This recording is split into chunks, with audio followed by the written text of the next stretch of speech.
So where should you be placing your money? Is it time to invest defensively? And how's the best way to do this? Well, joining me to help explore some of these questions, hopefully we'll get answers, is the chief market strategist from Execution. This is Rick Bensignor. Rick, it's good to have you with us. Hi, Thanks Tim. very much for coming Good in. to see you. Now, we've been talking really last week and also the beginning of this week, and you've been saying, watch out for a sell-off. Is this the sell-off? It certainly is.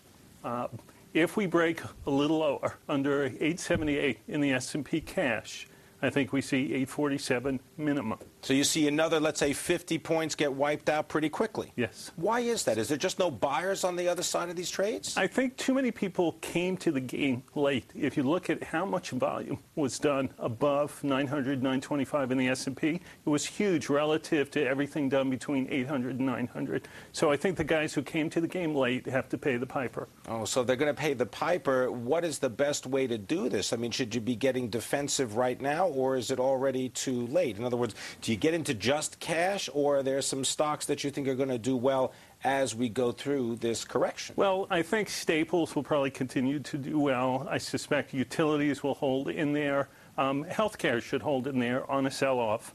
One of the interesting things we've seen, and maybe we can pull up a chart of it, is energy versus the S&P. Energy has underperformed 10% versus the S&P's minus 2.5% this year.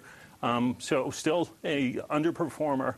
But what's interesting is that in the long-term chart of the energy sector to the S&P itself, with a little further underperformance, we'd actually hit the 200-week moving average of the relative performance chart. Might be time, not yet, but with some further underperformance, might be time to look at energy again. So why is that, do you think? I mean, is this a situation where perhaps the S&P 500 could be overvalued, or is it really just the energy indices are undervalued? I mean, couldn't we close that gap another way by having the market fall and maybe even test those March 9th lows? Well, sure. The March 9th lows, I really think, are safe. And I think they're probably safe for 6 months to 12 months minimum. Why is that? I'm just curious. Why do you think that? It's just the way the market set itself up, the levels we hit. We had targeted 666 in the S&P as far back as October of last year. When we hit it, we got this massive bounce to it. I really think if you look at the long-term charts of the market is fairly safe for a while. Now, an entire new scenario would have to come into the market that's bearish, and I mean in a huge macro way, in order for us to have to go down there and test those lows. Otherwise, I probably think 750, 800 is the worst we get, and that's truly the worst. 750, 800, the worst. A lot of times when I talk to market technicians, they're always talking about market sentiment. Can you explain what actually is market sentiment, and when do you use it as a contrary indicator, and when do you use it as a leading indicator? Because it seems as though you kind of get to use it any way you want. Well, one of the polls we use is something called Daily Sentiment Index. It comes out from a firm in the suburbs of Chicago called MBH Commodities. They poll non-professional futures traders. You're getting the retail of all retail opinions. In a sentiment poll like this, unlike most sentiment polls, if you get 65% bulls, that's already looking for there's too many bulls. Here you have to really get kind of the 90% bullish or only 10% bullish levels. So when we see very bullish numbers like that, or, for instance, the dollar index has hit 10 several times in the last few weeks, today's number was 16% bulls. Hardly, in the scheme of things, a bull out there in the dollar. Because the dollar held some key technical levels, we're actually bullish the dollar right now because there are hardly any people out there who are actually bullish. When you look at a lot of these levels and you advise clients on when to get in and when to get out, do you normally tell them, look, don't chase the direction of the market? If the market sells off, you might want to go long. If the market rallies, you might want to sell the rally a little bit. Is that the kind of market environment you see right now? I think so. We are in a trader's heaven right now. So I do look to sell rallies and buy dips, and it's all about the proper timing of that. Middle of last week, we've been already cautioning clients about the lack of ability for the market to move higher. We turned bearish as of Thursday of last week, and we've already sold off several percent from there. And if you look at where the S&P topped out, which was 956, We're already off, what, 70, 80 points in the S&P, and I still think we've got some more to go. Market technicians, you guys are always looking at things like advanced decline lines. You want to see how many stocks are advancing on volume, how many stocks are falling on volume. What does that indicator tell you, and are we at any kind of historical divergence? The only thing I really see now that sticks out to me, and some people have alluded to this as being a low volume decline, therefore it's still kind of a pullback in a bullish market. If you actually pull up a chart of the S&P and the volume for the year, you'd look to see that the February into March sell-off was done on heavy volume, and the volume since the March bottom PIM has actually been incredibly light. Today we did 1.1 billion shares. Many days we see sub a billion shares on the New York Stock Exchange. This is all basically while the market's been rallying since the March lows. If anything, the divergence is the fact that this 40% run that we saw in the market, which is now probably closer to 32% or something like that, was actually done on very light volume. And I think what traditionally we would look at as being light volume is probably going to be closer to what average volume is going forward.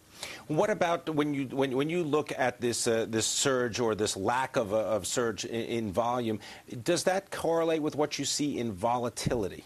Volatility has been coming in. So in the fall, it spiked up if you use the VIX as the benchmark. We're around 30 right now on the VIX. Right. Now, volatility hit, the VIX hit almost 90 in the fall after the Lehman news hit. So you had this tremendous spike in volatility. It's slowly been coming off. Last week, we put out a piece when the VIX hit about 25%, and we said, now's the time to come back in and play for increased volatility. So look for option. If you're looking to hedge, now's not a bad time to buy options as put protection because they're cheap, and we think vol will actually pick up. Complacency. It may be a trader's best friend. We're going to talk more about this with Rick Bensignor. And even though he's bearish in the near term, there are two sectors that has caught his attention in a big and a positive way. We're going to tell you what they are and also find out how Rick Bensignor suggests you might want to play this. This is Taking Stock on Bloomberg. The market's going to continue to struggle in a positive direction. I think the market's going to continue to have a great deal of volatility because there's just too much uncertainty all over the world. But our view is the market will end higher at the end of the year.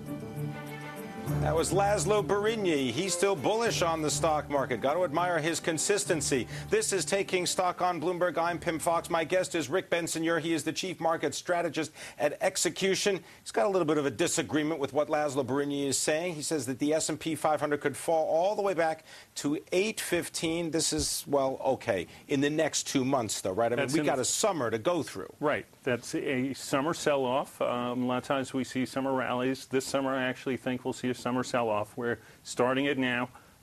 July window dressing is over. You can see right away the market's coming off. Wasn't that kind of, I mean, one of the most obvious things that everybody almost didn't want to look at was that you had perhaps a lot of long-only managers who felt that they had to be in the market, everybody buying up almost until that July 1st deadline. Right. Right. And in fact, today, I put out a little internal memo just as the market was closing. Today's close in the S&P was the worst close in 45 days. That's a lot of people trapped at S&P 925 or higher who've got several percentage points that the market's against them, who really came late to the game. Something I mentioned, too, is that the bulls did not become really vocal until the S&P broke above 900. Where were they at S&P 700 in March? Where were they at S&P 800? You didn't hear a word. We got over 900. Oh, we're going to 1,000. We're going to 1,100. The bull market's back. Got to get in there. Rah, rah, rah. Right? This is the thing of what happens when you come late to the game, and that's all part of the sentiment conversation we just had. The sentiment spiked up. Do you get this like panic buying almost because people don't want to be left behind? Absolutely, Pim. There was some panic buying as we broke through 900, especially 925. You broke through the 200-day. Underinvested portfolio managers who had missed most of the move up were stuck and added a lot to their purchases. And this is what happens when you buy strength versus buying weakness. Now, one of the things that I know that you look at, because whenever you send me the charts, I'm always looking at the 50-day moving average. I'm trying to track that against the 200-day moving average. Right. For my brain, I just kind of translate that into short-term money and slightly longer-term investors, right? 200-day being the longer term. Absolutely. Didn't we have an occurrence, something called a golden cross recently? What is a golden cross, and why do people point to it as an indicator?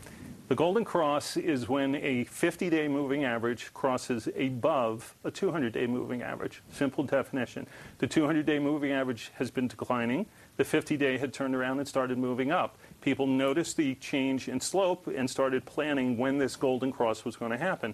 I commented on it, and I said, oh, whoop-de-doo. Because you have such a severely declining 200-day moving average, the fact that the 50-day can push through it really didn't mean much to me. If anything, what I did notice is starting in about a week from now, as long as the S&P were to stay just at the levels we are now, the 50-day moving average is actually going to start turning down again, which means in a matter of a few weeks, it could cross back under the 200-day and get something called a death cross.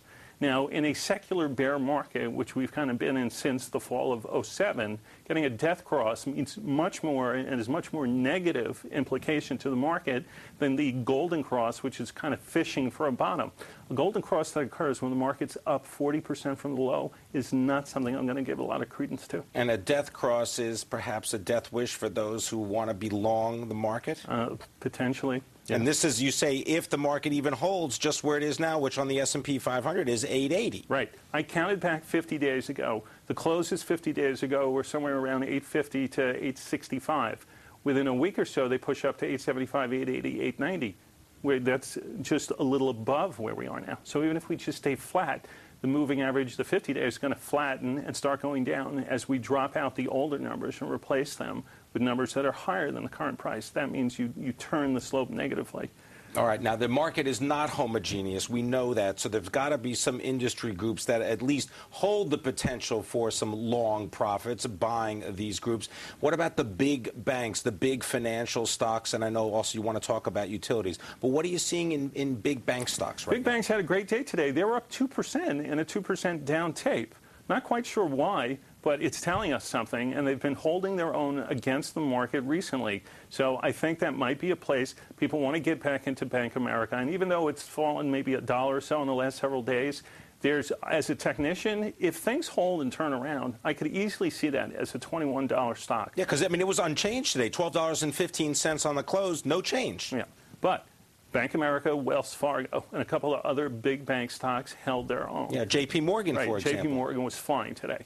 So if these banks continue to hold, there's a couple ways to play this. One, buy them on dips, build into a position as the market sells off, even if we get down to the 815 level in the S&P over the next 8 weeks.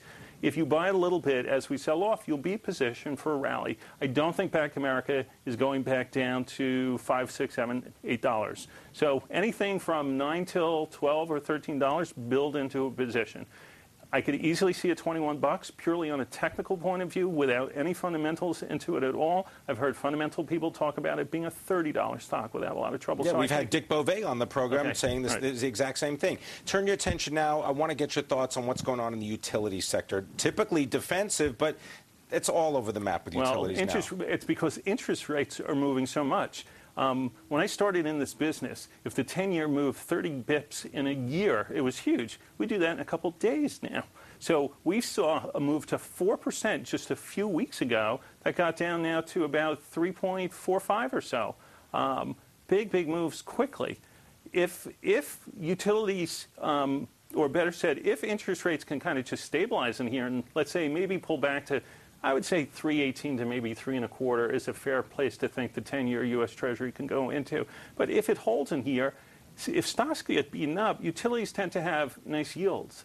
All right, and that's competitive. So it becomes competitive. All right, I want to thank you very much. Chief Market Strategist coming in from Execution, Rick Bensignor. Looking forward to having you back, as always.